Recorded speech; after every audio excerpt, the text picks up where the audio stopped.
estas cosas que estamos hablando, de la táctica, de las alianzas, del compromiso, se refieren a la flexibilidad táctica que hay que tener. Por desgracia, sectores de la izquierda a veces no entienden la necesidad de la flexibilidad táctica. Creen que, como trabajan mucho con consignas estratégicas, con grandes ideas, pues no saben cómo manejarse en esta realidad compleja con distintos colores, distintos tonos de grises que existen cuando se trata del análisis de una situación concreta. Y por eso, como esos sectores pues son admiradores de Lenin, a mí me parece importante que ellos escuchen a Lenin, que tanto admiran, ¿no?, para que vean cómo él plantea esta cuestión de la flexibilidad táctica. En el tomo 25 de las obras completas en la enfermedad, el izquierdismo, enfermedad infantil del comunismo, Lenin dice en la página 176: solo se puede vencer a un enemigo más poderoso empeñando los mayores esfuerzos y mediante la utilización más cuidadosa, prudente, minuciosa, diestra y obligatoria de cualquier fisura, aún la más pequeña, entre los enemigos, de todo antagonismo de intereses entre la burguesía de los distintos países y entre los diferentes grupos o categorías de la burguesía dentro de los diferentes países, y también aprovechando todas las posibilidades, aún las más pequeñas, de conquistar un aliado de masas, aunque ese aliado sea transitorio, inconsecuente, vacilante, poco seguro y condicional. Quienes no comprenden esto demuestran no comprender ni un ápice de marxismo, de socialismo científico moderno en general. Quienes no hayan demostrado en la práctica, durante un lapso bastante considerable y en situaciones políticas bastante variadas, su habilidad para aplicar esta verdad en la práctica, no han aprendido todavía a ayudar a la clase revolucionaria en su lucha por liberarse de los explotadores,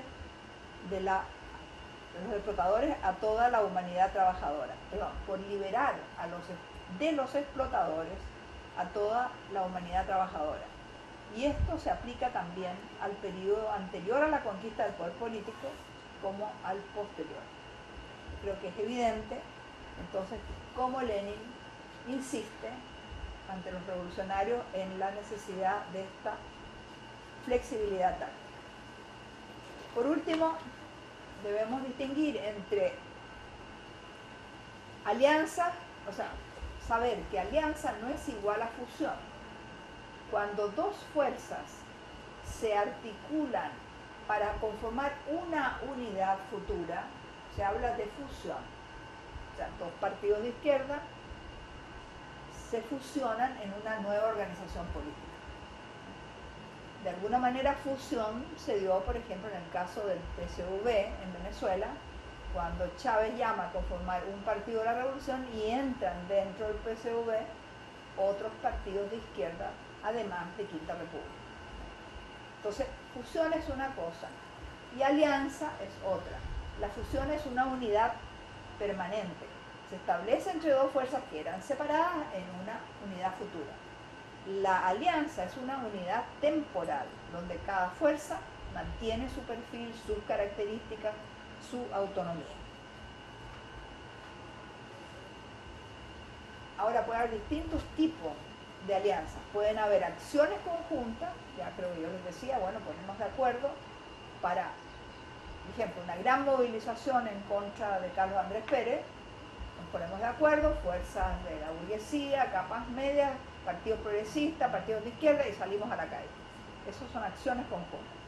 Acuerdos ya son cosas más estatuidas, y pacto político, acuerdos pueden ser no formalizados, pero yo acuerdo esto contigo, y la otra es el pacto político, que ya es pues una cosa estatuida en un documento donde ambas partes se comprometen a determinada determinados objetivos y condiciones, etc.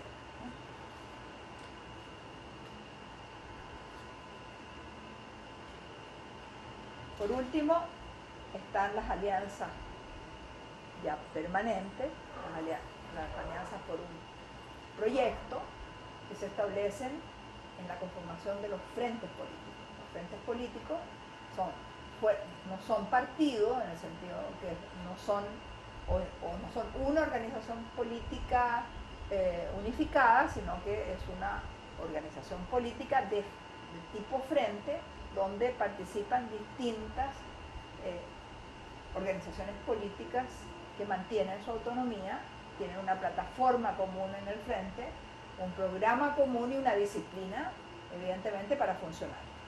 Hemos hablado de alianzas, ¿no es cierto? Hemos hablado de fusión, en el caso de que se forme un partido con fuerzas que salían.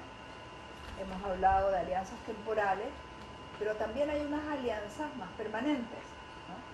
Justamente el frente político, el concepto del frente político, es el de alianzas que, cuando los aliados suscriben un programa común y se dan una forma orgánica de funcionamiento, ¿no?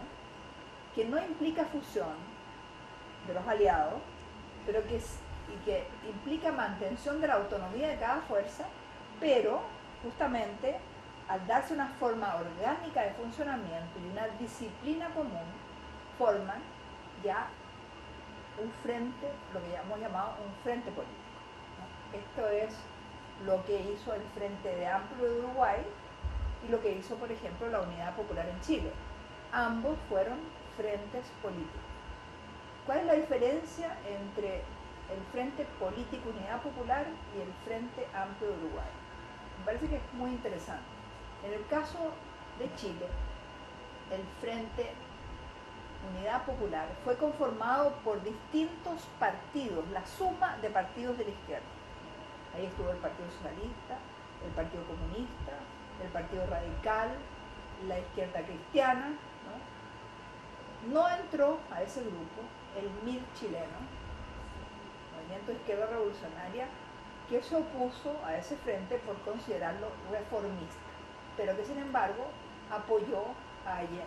Ahí podríamos decir que tenemos un frente político, suma de partidos y al mismo tiempo una alianza entre ese frente político y el MIR, por ejemplo, ¿no? La característica del frente político chileno, la Unidad Popular, fue fundamentalmente que fue una suma de partidos y que de hecho entonces su fuerza estuvo en la suma de los militantes de esos partidos, ¿no? Ahora, hay una gran diferencia con el Frente Amplio de Uruguay.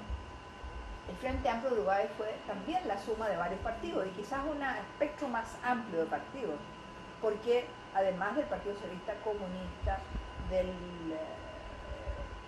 hubo sectores de los partidos conservadores, de los partidos de derecha, que participaron en ese, y también la democracia cristiana uruguaya, que era una democracia cristiana con una posición más progresista que la democracia cristiana chilena, considero yo.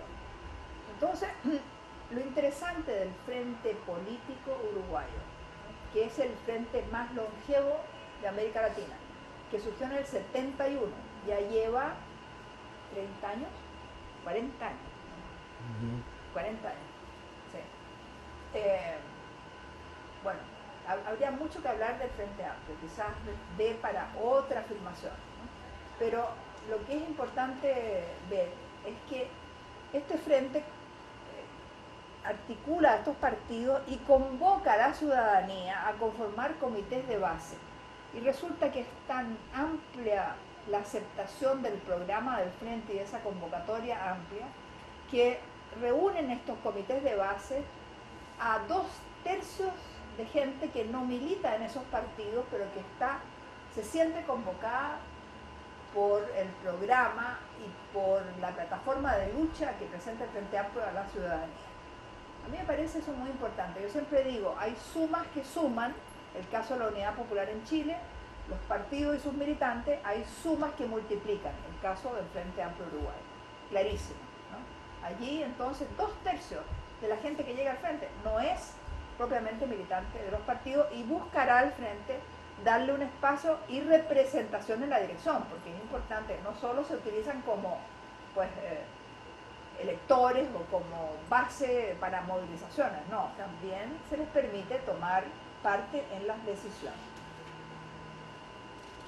Ahora, a veces hay que hacer alianzas, no siempre las alianzas se deben establecer solamente entre cúpulas o direcciones de las distintas organizaciones o de los distintos sectores.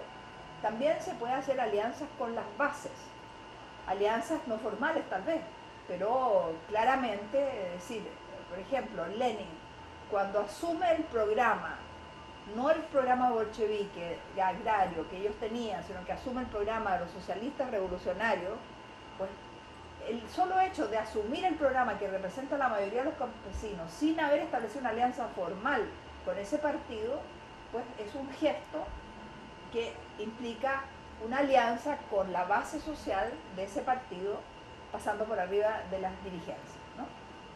Eso se puede hacer y se debe hacer cuando las dirigencias no entienden la necesidad de estas alianzas. Después tenemos que entender que si la alianza no es fusión, si la alianza no es suma de iguales, tiene que haber contradicciones en la alianza y por lo tanto tiene que haber unidad y lucha. Pero claro, la lucha entre aquellos elementos ideológicos o programáticos que no se comparten no puede ser una lucha entre enemigos, es una lucha en el seno del pueblo y por lo tanto tiene que tener reglas del juego que no lleven a la división y a la separación de los aliados, sino que hay un respeto de las diferencias para que no se rompa la unidad. Y en eso también el Frente Amplio es un ejemplo de cultura del debate, de aceptación de las diferencias, ¿no? Hay gente que va a Uruguay y que cree que el frente se va a romper, porque las discusiones son serias y son públicas. Pues, y ese frente se ha mantenido gracias a esa tolerancia. Terminamos, caballero. ¿Qué le pareció?